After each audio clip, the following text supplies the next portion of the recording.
Certain ಕಸ್ಟಮರ್ಸ್ಗೆ 100% ವರೆಗೂ loan ಮಾಡಿಸ್ಬೋದು. But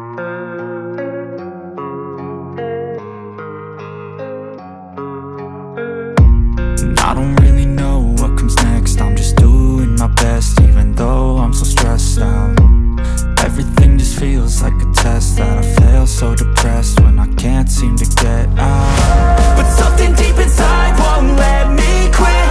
I swear that I'm inspired by all this shit. Tell me that I can and I won't. That's what guides me the most. Fuck your lies, I'll do what I want.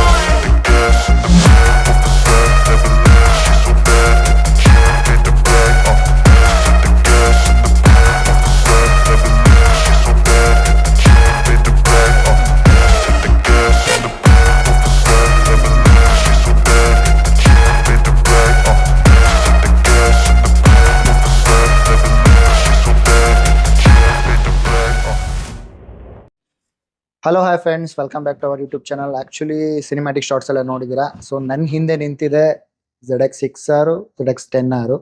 So ನಾನಿವತ್ತು ಬಂದಿರೋದು ಇಲ್ಲಿ ಹೊಸ ಬೈಕ್ಗಳನ್ನ ಎಷ್ಟು ನಾವು down payment ಮಾಡಿದ್ರೆ ಎಷ್ಟಕ್ಕೆ ಸಿಗ್ಬೋದು, ಮತ್ತು ಎಷ್ಟು ದಿನ ವೇಟಿಂಗ್ ಪೀರಿಯಡ್ ಇರುತ್ತೆ. ಸೊ ಇದ್ರ ಬಗ್ಗೆ ಎಲ್ಲ ತಿಳ್ಕೊಳ್ಳೋಣ. ಸೊ ನಮ್ಮ ಜೊತೆ ಇಲ್ಲಿ ಶೋರೂಮಲ್ಲಿ ವರ್ಕ್ ಮಾಡೋ ಮೆಂಬರ್ ಇದ್ದಾರೆ, ಬನ್ನಿ ಅವ್ರ ಜೊತೆ ಮಾತಾಡ್ಸಿ. ನಮಸ್ತೆ, ನಾನು ಕಾರ್ತಿಕ್ ಅಂತ, ರೈಡ್ ವೆಂಚರ್ ಕವಾಸಾಕಿ ಬ್ಯಾಂಗ್ಳೂರಿಂದ. 900 ನಿಮಗೆ ಆನ್ ರೋಡ್ ಪ್ರೈಸ್ 12,82,000 ಬೀಳುತ್ತೆ ಬ್ಯಾಂಗ್ಳೂರಲ್ಲಿ ಆನ್ ರೋಡ್ ಪ್ರೈಸ್ ಅದು. ಸೊ ಬ್ಯಾಂಕ್ EMIs ನೋಡ್ತೀರಾ ಅಂದ್ರೆ ನಿಮ್ಗೆ ಮಿನಿಮಮ್ ಡೌನ್ ಪೇಮೆಂಟ್ ಒಂದು 2.5 to 3.5 ವರೆಗೂ ಮ್ಯಾಕ್ಸಿಮಮ್ ಬರುತ್ತೆ. ಪ್ರೊಫೈಲ್ ಚೆಕ್ ಆದ್ಮೇಲೆ ಒಂದು ಪ್ರಾಪರ್ ಡೌನ್ ಪೇಮೆಂಟ್ ಫಿಕ್ಸ್ ಆಗುತ್ತೆ. ಇಲ್ಲಾಂದ್ರೆ ನಿಮ್ ಪ್ರಕಾರ ನೀವು ಡೌನ್ ಪೇಮೆಂಟ್ ಪ್ಲಾನ್ ಮಾಡ್ಕೊಬಹುದು. ಸೊ ಆನ್ ರೋಡ್ 12,82,000 ಬ್ಯಾಂಗ್ಳೂರಲ್ಲಿ ಬೀಳುತ್ತೆ. ಇವಾಗ ನಾವು EMI ಆಪ್ಷನ್ಗೆ ಹೋಗ್ತೀವಿ ಅಂತಂದ್ರೆ ಎಷ್ಟು ಪರ್ಸೆಂಟ್ವರೆಗೂ ಇದಕ್ಕೆ ನಾವು ಇದು ಮಾಡ್ಬೋದು? Depends, profile to profile depend ಆಗುತ್ತೆ, ಕಸ್ಟಮರ್ ಟು ಕಸ್ಟಮರ್. ಪ್ಲಸ್ ಅದ್ರಲ್ಲಿ ಸ್ಯಾಲ್ರಿಡು ಇದ್ದಾರೆ, ಸೆಲ್ಫ್ ಎಂಪ್ಲಾಯ್ಸು ಇದ್ದಾರೆ. ಸೊ ಸ್ಯಾಲ್ರಿಡ್ಗೆ ಬೇರೆ ತರ ನಿಮ್ಗೆ ಪ್ರೊಫೈಲ್ ಚೆಕ್ ಆಗುತ್ತೆ, ಡಿಫ್ರೆಂಟ್ ರೇಟ್ ಆಫ್ ಇಂಟ್ರೆಸ್ಟ್ ಇರುತ್ತೆ. ಸೊ ಸರ್ಟನ್ ಬ್ಯಾಂಕ್ಸ್ ನಿಮ್ಗೆ flat rate of interest 6.5 to 6.9 ಅಲ್ಲಿ ಮಾಡ್ತಾರೆ. ಸರ್ಟನ್ ಬ್ಯಾಂಕ್ಸ್ ನಿಮ್ಗೆ ರೆಡ್ಯೂಸಿಂಗ್ ಬ್ಯಾಲೆನ್ಸ್ ಅಲ್ಲಿ 11 to 12 ವರೆಗೂ ಮಾಡ್ತಾರೆ. So totally depends on customers profile, ಆದ್ಮೇಲೆ ಡಿಪೆಂಡ್ ಆಗುತ್ತೆ. ಸೊ ಮಿನಿಮಮ್ ನಾವು ಇವಾಗ 2 to 3 lakhs ವರೆಗೂ ಇದ್ರೆ ಡೌನ್ minimum ಪೇಮೆಂಟ್ ಇರುತ್ತೆ. ಮಾಡ್ಕೋಬಹುದು. ಸೊ ನಿಮ್ಗೆ ಲೋನ್ ಕೂಡ ನಿಮ್ಗೆ ಹೆಂಗಂದ್ರೆ ಸರ್ಟನ್ ಕಸ್ಟಮರ್ಸ್ಗೆ 80% 20% ಇರುತ್ತೆ. 80% ಲೋನು, 20% ಡೌನ್ ಪೇಮೆಂಟ್. ಸರ್ಟನ್ ಕಸ್ಟಮರ್ಸ್ಗೆ 100% ವರೆಗೂ ಲೋನ್ ಮಾಡಿಸ್ಬೋದು. But depends on customer to customer, depends upon customer to customer. ಇದಕ್ಕೆ ಎಕ್ಸ್ಟ್ರಾ ಇವಾಗ ನಾವು ಗಾರ್ಡ್ಸ್ ಹಾಕಿಸ್ತೀವಿ, ಎಕ್ಸ್ಟ್ರಾ ಫಿಟ್ಟಿಂಗ್ಸ್ ಹಾಕಿಸ್ತೀವಿ ಅಂದ್ರೆ ಏನೇನು? ನಿಮ್ಗೆ ಆಕ್ಸೆಸರೀಸ್ ಹಂಗೆ ತಿರ್ಗಾ ಆಕ್ಸೆಸರೀಸ್ ಅಲ್ಲೂ ಬ್ರ್ಯಾಂಡ್ಸ್ ಇದೆ. ಸೊ ಇವೋಟೆಕ್, RNG, ಪ್ಯೂಗ್ ಅದೆಲ್ಲ ಕೇಳಿರ್ತೀರಾ. ಸೊ ಬ್ರ್ಯಾಂಡ್ಸ್ ಪ್ರಕಾರ ನಿಮ್ಗೆ ಪ್ರೈಸಸ್ ಚೇಂಜ್ ಆಗ್ತಾ ಹೋಗುತ್ತೆ. ಸದ್ಯಕ್ಕೆ after GST, September GST change ಆದ್ಮೇಲೆ ಅಂದ್ರೆ ಆಕ್ಸೆಸರಿ ಪ್ರೈಸಸ್ ಸ್ವಲ್ಪ ಜಾಸ್ತಿ ಆಗ್ಬಿಟ್ಟಿದೆ. ಸೊ ಬೇಸಿಕ್ ಆಕ್ಸೆಸರೀಸ್ ನಿಮ್ಗೊಂದು 36,000 to 37,000 ಬಿಡುತ್ತೆ. ಎಲ್ಲ ಆಕ್ಸೆಸರೀಸ್ ಅಂದ್ರೆ ನಿಮ್ಗೆ ಫ್ರೇಮ್ ಸ್ಲೈಡರ್, ಕ್ರಾಶ್ ಗಾರ್ಡ್ ಇರುತ್ತೆ, ರೇಡಿಯೇಟರ್ ಗ್ರಿಲ್ ಇರುತ್ತೆ, ಅದ್ ಬಿಟ್ರೆ ಫೋಕ್ ಪ್ರೊಟೆಕ್ಟರ್ ಇರುತ್ತೆ. ಸೊ ಬೇಸಿಕ್ ಆಕ್ಸೆಸರೀಸ್ ನಿಮ್ಗೆ ಇಷ್ಟ ಬಿಡುತ್ತೆ. ಅದ್ ಬಿಟ್ಟು ನೀವು ಬೇಕಂದ್ರೆ ಮೊಬೈಲ್ ಹೋಲ್ಡರ್ ಹಾಕ್ಸ್ಬೋದು, ಮೊಬೈಲ್ ಚಾರ್ಜರ್ ಹಾಕ್ಸ್ಬೋದು, ಎಕ್ಸಾಸ್ಟ್ ಸಿಸ್ಟಮ್ ಇದೆ, ಎಕ್ಸಾಸ್ಟ್ ಹಾಕ್ಸ್ಬೋದು, ಇಲ್ಲ ಫುಲ್ ಸಿಸ್ಟಮ್ ಎಕ್ಸಾಸ್ಟ್ ಹಾಕ್ಸ್ಬೋದು. ಸೊ ಅದ್ರ ಪ್ರಕಾರ ಹಂಗೆ ತಿರ್ಗಾ ಎಕ್ಸಾಸ್ಟ್ ಅಲ್ಲೂ ಮೊಬೈಲ್ ಚಾರ್ಜರ್ ಅಲ್ಲೂ ಬ್ರ್ಯಾಂಡ್ಸ್ ಇದೆ, third party brands. So different brands has different price point. Basic accessory ಒಂದು 36,000 to 37,000 ಇಕ್ಕೊಡಿ, ಈಕ್ವಲ್ ಆಗಿ ಆಗುತ್ತೆ. ಓಕೆ, ಇದರಲ್ಲಿ ಬಂದು ಇವಾಗ ನಮಗೆ ಆರೋ ನಾವು ಹಾಕಿಸ್ತೀವಿ ಅಂತ ಅನ್ಕೊಳ್ಳಿ, ಆರೋ ಎಕ್ಸಾಸ್ಟ್. ಸೊ ಯಾವ ರೀತಿ ಅಂದ್ರೆ ಪಿಕಪ್ ಯಾವ ರೀತಿ ಸಿಗುತ್ತೆ ಏನು? ಸೊ ಇವಾಗ ಜನರಲಿ ಕಸ್ಟಮರ್ಸ್ ಕನ್ಫ್ಯೂಸ್ ಹೆಂಗ್ ಆಗ್ತಾರೆ ಅಂದ್ರೆ ಎಕ್ಸಾಸ್ಟ್ ಹಾಕ್ಸಿದ ತಕ್ಷಣ ಗಾಡಿ ಪರ್ಫಾರ್ಮೆನ್ಸ್ ಜಾಸ್ತಿ ಆಗ್ಬಿಡುತ್ತೆ ಅಂತ. ಸೊ ಬೇಸಿಕ್ಲಿ ಫುಲ್ ಸಿಸ್ಟಮ್ ಹಾಕ್ಸ್ತಾ ಇದೀರ ಅಂದ್ರೆ ನಿಮ್ಗೆ 2 to 3 ಹಾರ್ಸ್ ಪವರ್ ಇಲ್ಲ, ಮ್ಯಾಕ್ಸಿಮಮ್ 4 ಹಾರ್ಸ್ ಪವರ್ ಜಾಸ್ತಿ ಆಗುತ್ತೆ. ಸ್ಟಾಕ್ ನಿಮ್ಗೆ 120 ಇದೆ ಅಂದ್ರೆ ಇನ್ನೊಂದು 4 ಅಂದ್ರೆ ಅವರ್ಸ್ ಪವರ್ ಜಾಸ್ತಿ ಆಗ್ಬೋದು. ಬಟ್ ನೀವು ರೇಸ್ ಪ್ರಕಾರ ನೋಡ್ತಾ ಇದ್ದೀರಾ, ಅದಕ್ಕೆ ನೀವು ರೀಮ್ಯಾಪಿಂಗ್ ಮಾಡಿಸ್ಬೇಕಾಗುತ್ತೆ. ಸೊ ರೀಮ್ಯಾಪ್ ಮಾಡಿಸ್ತಾ ಇದ್ದೀರಾ ಅಂದ್ರೆ ವಾರಂಟಿ ಪ್ರಾಬ್ಲಮ್ಸ್ ಇರುತ್ತೆ. ರೀಮ್ಯಾಪ್ ಮಾಡಿಸಿದ್ರೆ ನಿಮ್ಗೆ depending on stage 1, stage 2, stage 3 ಯಾವ ತರ ರೀಮ್ಯಾಪ್ ಮಾಡಿಸ್ತೀರಾ ಅದ್ರ ಪ್ರಕಾರ ಹಾರ್ಸ್ ಪವರ್ ಜಾಸ್ತಿ ಆಗ್ತಾ ಹೋಗುತ್ತೆ. ಸೊ ಅವಾಗ ನಿಮಗೆ ಇದು ಏನೋ ವ್ಯಾರಂಟಿ ಹೋಗುತ್ತೆ. ಅಬ್ವಿಯಸ್ಲಿ ನೀವು ಇನ್ ಕೇಸ್ ರೀಮ್ಯಾಪ್ ಏನಾದ್ರು ECU ಜೊತೆ ಏನಾದ್ರು ಮಾಡಿಸ್ತಾ ಇದೀರ ಅಂದ್ರೆ ವಾರಂಟಿ ಇರಲ್ಲ. ವಾರಂಟಿ ಅದು ಕಸ್ಟಮರ್ ಮೇಲೆ ಡಿಪೆಂಡ್. ಓಕೆ, ಆಲ್ಮೋಸ್ಟ್ ಆಲ್ ಈ ಬೈಕ್ ZX6R ಆಲ್ಮೋಸ್ಟ್ ಇವಾಗ ಈ ಡಿಸೈನು ಎಲ್ಲರಿಗೂ ಫೇರ್ವೇಟ್ ಆಗೋಗ್ಬಿಟ್ಟಿದೆ. ಸೊ ಇದ್ರದ್ದು ಕಾಸ್ಟು, ಡೌನ್ ಪೇಮೆಂಟು ಏನಿದೆ? ಸೊ ZX6R ಇದು 2026 colour variant. So current price ಬ್ಯಾಂಗ್ಳೂರಲ್ಲಿ ಬಂದು 16,11,000 ಆನ್ ರೋಡ್ ಬೀಳುತ್ತೆ. ಓಕೆ. ಸದ್ಯಕ್ಕೆ ಈ ತಿಂಗಳಿಗೆ ನಮಗೆ ಒಂದು ಡಿಸ್ಕೌಂಟ್ ನಡೀತಿದೆ. ಸೊ ಸ್ಟೇರಿಂಗ್ ಡ್ಯಾಂಪ್ನರ್ ಬರಲ್ಲ 6R ಅಲ್ಲಿ ಸ್ಟಾಕಲ್ಲಿ.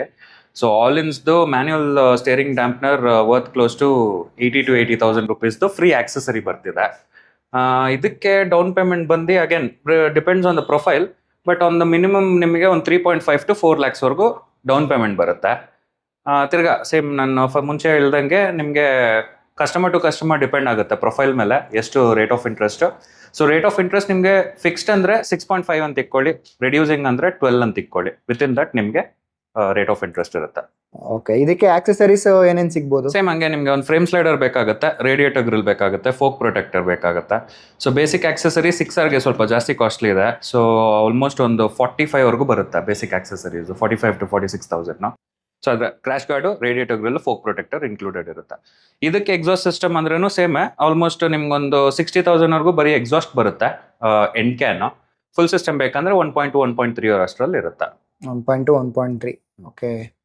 ಸೊ ಇದಕ್ಕೆ ಎಕ್ಸಾಸ್ಟ್ ಹಾಕ್ಸೋದು ಬೆಟರ್ ಅಂತಂತನಾ ಯಾವ ರೀತಿ? ನಾವು ಅಗೇನ್ ಕಸ್ಟಮರ್ಸ್ ಸ್ವಲ್ಪ ಜನ ಸುಮ್ಮನೆ ಹಾಕ್ಸ್ಕೊಂತಾರೆ ಸೌಂಡ್ ಬೇಕು ಅಂತ, ಸ್ವಲ್ಪ ಜನ ಅಂದ್ರೆ ರೇಸ್ ಓರಿಯೆಂಟೆಡ್ ಇರ್ತಾರೆ.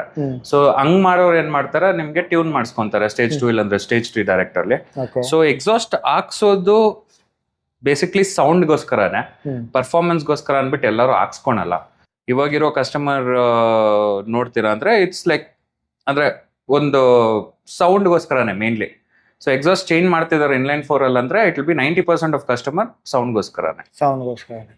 ಸೊ ಇದಕ್ಕೆ ಬ್ಯಾಕ್ ಸೈಡ್ ಕೌಲ್ ಬರಲ್ಲ, ಇದು ಸಿಂಗಲ್ ಸೀಟು. ಹಿಂದೆ ಸಿಂಗಲ್ ಇದು ಆಕ್ಚುಲಿ 6R ನಮ್ಗೆ ಫಸ್ಟ್ ಇಂದಾನೆ ಯಾವಾಗ ಇತ್ತು ಅವಾಗಿಂದಾನೆ ಸಿಂಗಲ್ ಸೀಟರ್ ಬರ್ಬೇಕಿತ್ತು. ಬಟ್ ಪ್ರೀವಿಯಸ್ ಜನರೇಷನ್ ಅಲ್ಲಿ ಡ್ಯುಯಲ್ ಸೀಟ್ಸ್ ಇತ್ತು.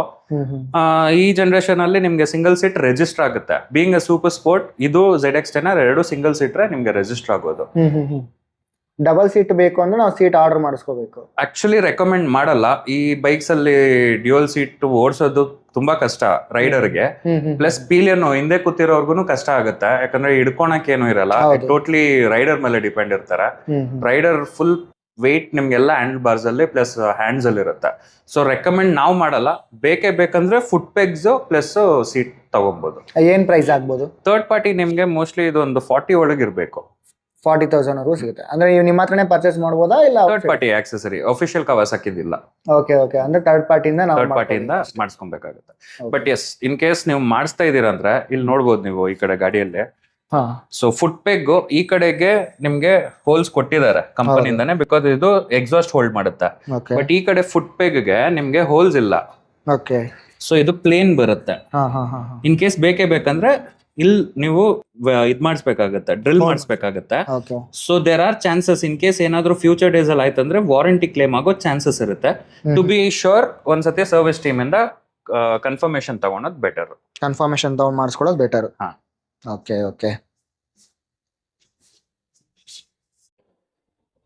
ಬ್ರೋ, ಇವಾಗ 10R ಇದು ಬಂದು ಆಕ್ಚುಲಿ ಇನ್ನು ಹೊಸ ಮಾಡೆಲ್ ಇನ್ನೂ ಬಂದಿಲ್ಲ, ಬ್ಯಾಂಗ್ಳೂರ್ ಇಂಡಿಯಾಗೆ ಬಂದಿಲ್ಲ ಸ್ಟಾಕ್. ಇವಾಗಿರೋ ಇದು ಮಾಡೆಲ್ ಏನ್ ಪ್ರೈಸ್ ಆಗುತ್ತೆ ಬ್ರೋ? ಇದು 2025 ಮಾಡಲು. ಸೊ ಆನ್ ರೋಡ್ ಪ್ರೈಸ್ ಬಂದು 26,36,000 ಬ್ಯಾಂಗ್ಳೂರಿಗೆ ಬೀಳುತ್ತೆ on road price. So currently ನಾವು 3 lakhs ಡಿಸ್ಕೌಂಟ್ ನಡೆಸ್ತಿದ್ದೀವಿ ಸ್ಟಾಕ್, ಅಂದ್ರೆ 25 ಮಾಡಲ್ ಸ್ಟಾಕ್ಗೆ. ಸೊ ಡಿಸ್ಕೌಂಟ್ ಜೊತೆ ನಿಮ್ಗೆ 26 ಇರೋದು 23,36,000 ಆನ್ ರೋಡ್ ಬೀಳುತ್ತೆ. 23 lakh. ಸೊ ಈ ಪ್ರೈಸ್ ತಿರ್ಗಾ 10R ಸಿಗ್ಬೇಕಂದ್ರೆ ಇರಲ್ಲ. ಇನ್ ಕೇಸ್ ಫ್ಯೂಚರ್ ಡೇಸ್ ಅಲ್ಲೂ ಡಿಸ್ಕೌಂಟ್ಸ್ ಹೊಸ ಮಾಡಲ್ ಅಲ್ಲಿ ಬಂದ್ರೇನು ಮೋಸ್ಟ್ಲಿ ಒಂದು 50,000 to 1 lakh ಇರ್ಬೋದು ಮ್ಯಾಕ್ಸ್ ಟು ಮ್ಯಾಕ್ಸ್. 3 lakhs ಅಂತೂ ಡಿಸ್ಕೌಂಟ್ಸ್ ಕೊಡಲ್ಲ. ಸೊ ಸದ್ಯಕ್ಕೆ ಇವಾಗಿರೋ ಪ್ರೈಸ್ಗೆ 10R is the best litre class in the market ಅಂತ ಹೇಳ್ಬೋದು. ಫಸ್ಟ್ ಇಂದಾನು ಅದೇ ಇದೆ. ಸೊ ಇವಾಗ ಡಿಸ್ಕೌಂಟ್ ಜೊತೆ ಒಂದ್ ಒಳ್ಳೆ ಆಪರ್ಚುನಿಟಿ ಕಸ್ಟಮರ್ಸ್ಗೆ. 25 ಮಾಡಲು ಈ ಕಲರ್ ಸ್ಕೀಮ್ ಆಕ್ಚುಲಿ. ಸೊ ಇದನ್ನ ತುಂಬಾ ಜನ ಕೇಳ್ತಿದ್ರು. ಸೊ ಸದ್ಯಕ್ಕೆ ಸ್ಟಾಕ್ಸ್ ಇದೆ, ಇಂಟ್ರೆಸ್ಟೆಡ್ ಪೀಪಲ್ ತಗೊಬಹುದು. ಇದಕ್ಕೆ ಡೌನ್ ಪೇಮೆಂಟ್ ಬಂದು ನಿಮ್ಗೊಂದು 6 to 7 lakhs ಬೀಳುತ್ತೆ. ಅಗೇನ್ ಪ್ರೊಫೈಲ್ ಚೆಕ್ ಮಾಡಿದ್ಮೇಲೆ ಗೊತ್ತಾಗುತ್ತೆ, ಸ್ವಲ್ಪ ಕಮ್ಮಿ ಆಗ್ಬೋದು, ಸ್ವಲ್ಪ ಜಾಸ್ತಿ ಆಗ್ಬೋದು. Again fixed rate of interest ಅಂದ್ರೆ ನಿಮ್ಗೆ 6.5 to 6.9 ಇರುತ್ತೆ. ರೆಡ್ಯೂಸಿಂಗ್ ಬ್ಯಾಲೆನ್ಸ್ ಅಂದ್ರೆ ಒಂದು 10 to 10.5 11 ಒಳಗೆ ಕ್ಲೋಸ್ ಆಗುತ್ತೆ. ಓಕೆ. ಆಲ್ಮೋಸ್ಟ್ ಆಲ್ ನಾನು ಕೇಳೋದ್ ಮರ್ತೆ, ಎಲ್ಲಾ ಗಾಡಿ ವೇಟಿಂಗ್ ಪೀರಿಯಡ್ ಏನಿದೆ ಬ್ರೋ? ಸೊ ಸದ್ಯಕ್ಕೆ 900 6R 10R within 10 days close ಮಾಡಿಸ್ಕೊಬಹುದು. ಬ್ಯಾಂಗ್ಳೂರಲ್ಲಿ ಸ್ಟಾಕ್ಸ್ ಇಮಿಡಿಯೇಟ್ ಸಿಕ್ಬಿಡುತ್ತೆ ನಮಗೆ. So customer willing to book can book it. 10 days ಒಳಗೆ ಕ್ಲೋಸ್ ಆಗುತ್ತೆ. ಡೆಲಿವರಿ ವಿತ್ ರಿಜಿಸ್ಟ್ರೇಷನ್ ಡೆಲಿವರಿ ಮಾಡಿಸ್ಬೋದು 10 days ಒಳಗೆ. 10 days ಒಳಗೆ ಅಂದ್ರೆ ಬೆಟರ್. ಬೇರೆ 10R 6R 900 ಮೂರು ಸ್ಟಾಕ್ಸ್ ಅಲ್ಲಿ ಇದೆ. ಸೊ ಇನ್ ಕೇಸ್ ಇಲ್ಲ ಅಂದ್ರೇನು ಆರ್ಡರ್ ಮಾಡ್ತೀವಿ, ಒಂದು 10 days ಒಳಗೆ ಬಂದ್ಬಿಡುತ್ತೆ. 10R ಅಂತೂ ಸ್ಟಾಕ್ ಅಲ್ಲಿ ಇದೆ. 6R ಸದ್ಯಕ್ಕೆ ಒಂದು 3 to 4 ಬೈಕ್ಸ್ ಇದೆ, ಈ ಮಂತ್ ಬಂದಿದೆ ಆಲ್ರೆಡಿ. ನೆಕ್ಸ್ಟ್ ಬ್ಯಾಚ್ ಅಲ್ಲೂ ಬರ್ತಿದೆ. 900 ಇದೆ. So depending on customer to customer delivery plan ಮಾಡ್ಕೊ. ಆಕ್ಚುಲಿ ನಾನು ಇವಾಗ ನಿಮಗೆ ಇದು ಕೇಳಬೇಕು ಅನ್ಕೊಂಡೆ. 6R ಮತ್ತೆ Z900 ಕಲರ್ ಚೇಂಜಸ್ ಏನಾದ್ರು ಸಿಗುತ್ತಾ? ಸೊ ಸದ್ಯಕ್ಕೆ 26 ಮಾಡಲ್ಸ್ ಎರಡೂನು ಕಲರ್ ಆಪ್ಷನ್ಸ್ ಏನು ಹೇಳಿಲ್ಲ ನಮ್ಗೆ ಪ್ಲಾಂಟ್ ಕಡೆಯಿಂದ. ಸೊ ಇವಾಗ ಇರೋ 26 ಮಾಡೆಲ್ಗೆ ಕರೆಂಟ್ ಕಲರ್ಸ್ ನಡೀತಿರುತ್ತೆ. ಇನ್ ಕೇಸ್ ಚೇಂಜಸ್ ಇದ್ರೆ ಏಪ್ರಿಲ್ ಮೇಲೆ ಇರ್ಬೋದು, ಇಲ್ಲಾಂದ್ರೆ ಸೇಮ್ ಕಲರ್ಸ್ ಕಂಟಿನ್ಯೂ ಆಗುತ್ತೆ ನೆಕ್ಸ್ಟ್ ಅಕ್ಟೋಬರ್ ವರೆಗೂ. Okay okay okay. ಯಾಕಂದ್ರೆ ಔಟ್ ಆಫ್ ಕಂಟ್ರಿ ಬಂದು ಬ್ಲಾಕ್ ವೈಟ್ ಬಿಟ್ಟಿರೋದು ಇದೆ. ಫಾರಿನ್ ಕಂಟ್ರೀಸ್ ಅಲ್ಲಿ ಇದೆ ಕಲರ್ಸ್, ಬಟ್ ಇಂಡಿಯನ್ ಮಾರ್ಕೆಟ್ ಗೆ ಲಿಮಿಟೆಡ್ ಕಲರ್ಸ್ ಬರೋದು. ಓಕೆ ಓಕೆ ಬ್ರೋ, ತುಂಬಾ thank you so much for the details. Sir ತುಂಬಾ ಖುಷಿ ಆಯ್ತು ಆಕ್ಚುಲಿ ಸಪೋರ್ಟ್ ಮಾಡಿದ್ದಕ್ಕೆ. Thank you so much. Okay friends, actually video ನೋಡಿದ್ರಲ್ಲ. ಸೊ ನಿಮ್ಗೆ ಏನು ಅನಿಸ್ತು ಅನ್ನೋದನ್ನು ಕಮೆಂಟ್ ಸೆಕ್ಷನ್ ತಿಳಿಸಿ.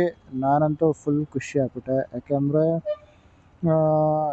ನನ್ನ ಫಸ್ಟ್ ಆಪ್ಷನ್ನು ಅದು ಒಂದು ಡ್ರೀಮ್ ಅಂತ ಅಂದರೆ ಅಯಾಬುಸಾ. ನನ್ನ ಫೇವ್ರೇಟು ಅಂತ ಅಂದರೆ Z900. ಬಟ್ ಈ ಮಾಡೆಲ್ ನನಗಂತೂ ಒಂಚೂರು ಕೂಡ ಇಷ್ಟ ಇಲ್ಲ.